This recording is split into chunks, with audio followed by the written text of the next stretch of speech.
پنجشیر کې څه روان دي دا ټول معلومات را سره په همدې ویډیو کې کتلی شئ. سلام، ستړي مشئ. په AFG پلس چینل کې درته ښه راغلاست وایم. AFG پلس چینل تل ستاسو په چوپړ کې، نو همدا اوس در سره چینل سبسکرایب کړئ.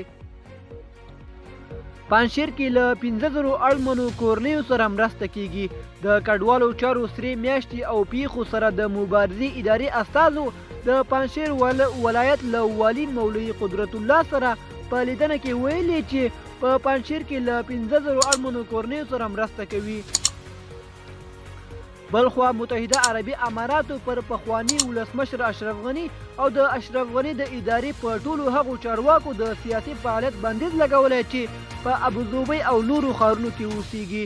افغان حکومت مرستیال ویان احمدالله وثیق وایي په دې محدودیت کې خپل اشرف غني، عطا نور او موهب هم شامل دی.